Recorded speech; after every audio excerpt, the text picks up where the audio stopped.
নমস্কার বন্ধুরা, আমি আজকে একটু আলোচনা করব তোমাদের সঙ্গে। এই যে এগুলো আমার জবা গাছ।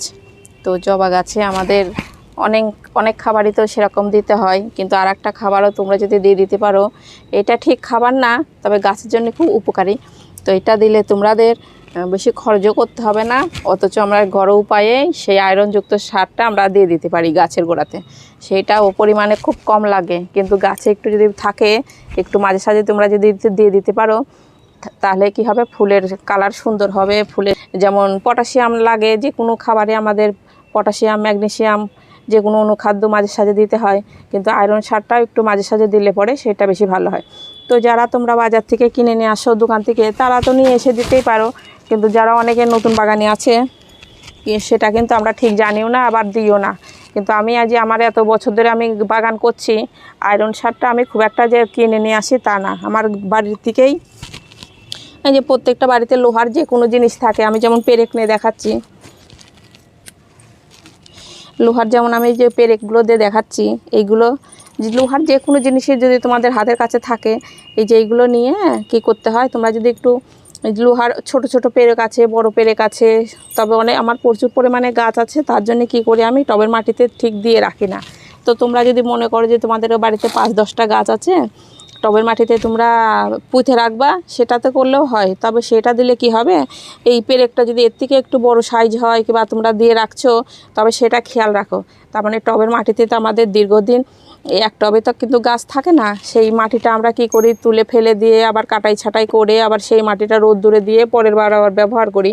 তবে মাটিতে পুঁতে রাখলে কি হবে, এই জিনিসটা থেকে থেকে কি হয়, মুচুনে পড়ে ক্ষয়ে তখন মাটির সঙ্গে হয়তো মিশেও যেতে পারে। আবার কোন সময় হয়তো আমরা মাটিটা ঢালছি, তখন হয়তো হাতে টাতে ফুটে যেতে পারে।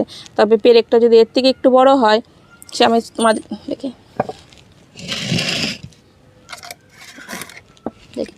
এই যে এইটা আমার একটা গাফটিন করা জবা গাছ। এই জবা গাছটা নিয়ে তোমাদেরকে দেখাচ্ছি।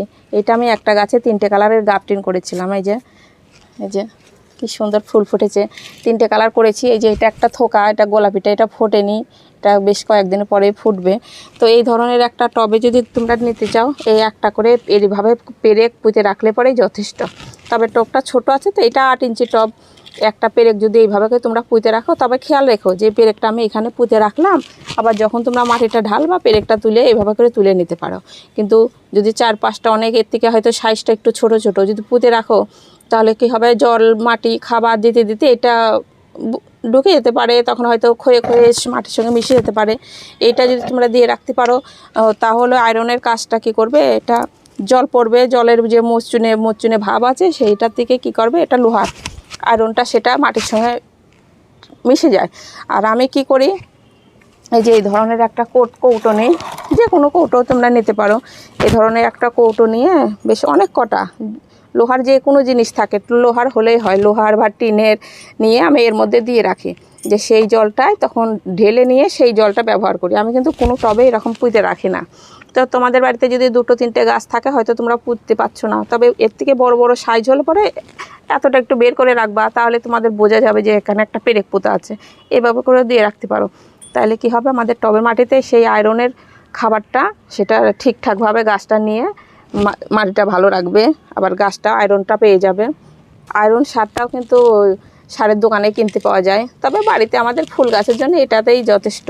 এই পেরেকের জলগুলো দিলে পরে, আমাদের লোহার জলগুলো দিলে পরে কিন্তু আয়রনটা বেশ ঠিকঠাকভাবে পেয়ে যায়। তো তোমরা এইটাও একটা করতে পারো, এভাবে একটা কৌটোর মধ্যে জল করে নিয়ে, এর মধ্যে আমার অনেক পরিমাণে আছে লোহা, এতটা পরিমাণে ওই লোহার যে কোনো জিনিস আছে। তো এই জলটা নিয়ে তখন আমি গাছের মধ্যে দিই, অনেক ভিতরে আছে যে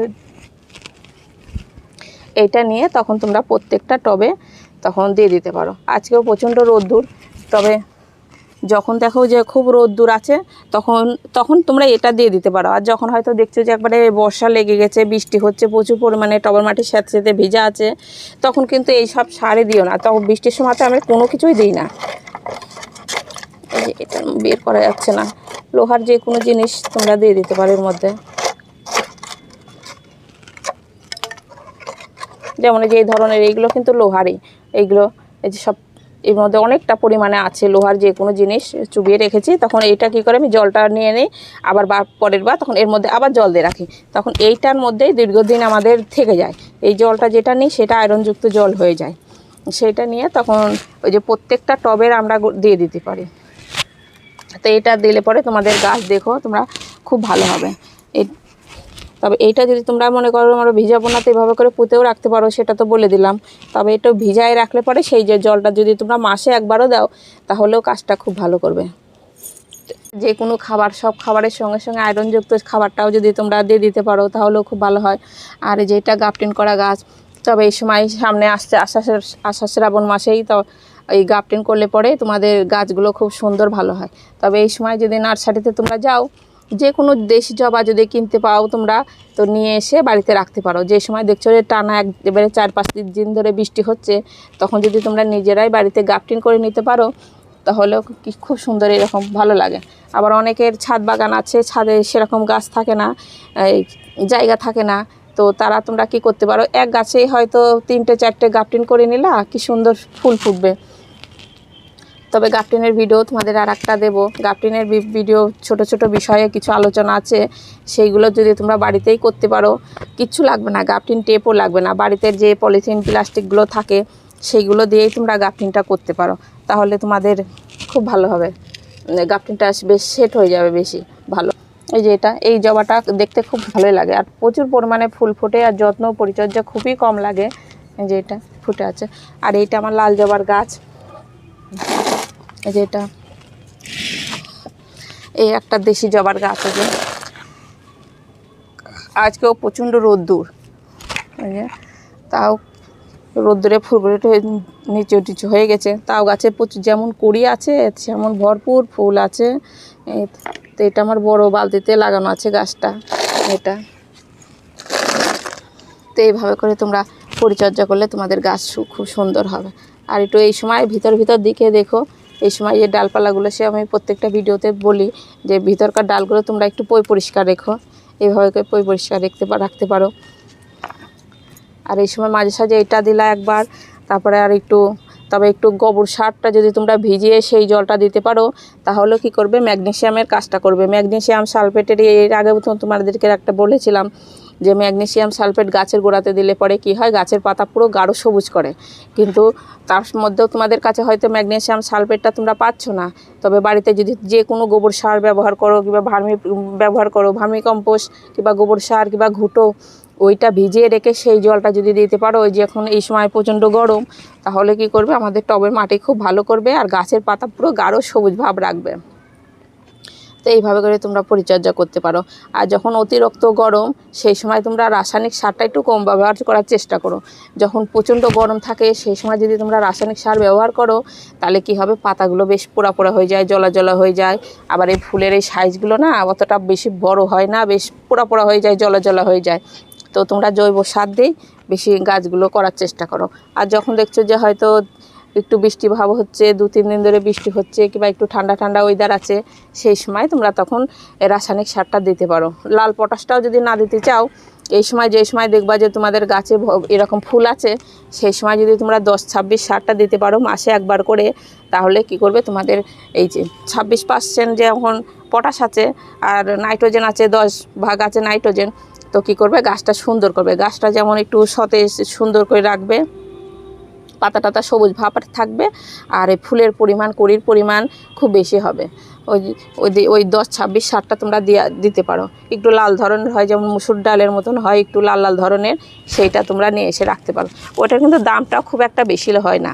যেমন 8 ইঞ্চি টবে পরিমাণটা তোমরা সবসময়ের জন্য একটু কম দিও, তবে একটা ছোট্ট গাছ নিয়ে এসেই তোমরা সেটা কিন্তু দিও না। ছোট্ট গাছে সবসময়তেই তোমরা জৈবভাবে করার চেষ্টা করো, তাহলে তোমাদের গাছটা বেশি ভালো হবে। আর ছোট্ট চারা গাছে যদিও বা তোমরা রাসায়নিক সার একটু দিতে চাও, তাহলে কি করো, শুধু ডিএপিটা দিতে পারো। ডিএপিতে কিন্তু গাছটা বেশ বাড়ন্ত বেশি হয়। ডিএপি সারটা তোমরা দিতে পারো মাঝে সাঝে, মানে 15 দিন পর কি মাসে একবার একটু দিলা, সেটা ঠিক আছে। ঘন ডিএপি সারও দিতে হয় না, তাহলে তোমাদের গাছটা বেশ বাড়ন্ত বেশি ভালো হবে। আর যখন দেখবা যে গাছটা সুন্দর বেড়ে গেছে, তারপরের দিকে তোমরা 10-26 কিংবা পটাশিয়ামযুক্ত সার এইসব তখন দিতে পারো। আর এইভাবে করে গাছ তোমরা পরিচর্যা করো, তোমাদের গাছ খুব সুন্দর হবে। তো ভিডিওটা এখানে শেষ করছি, নমস্কার।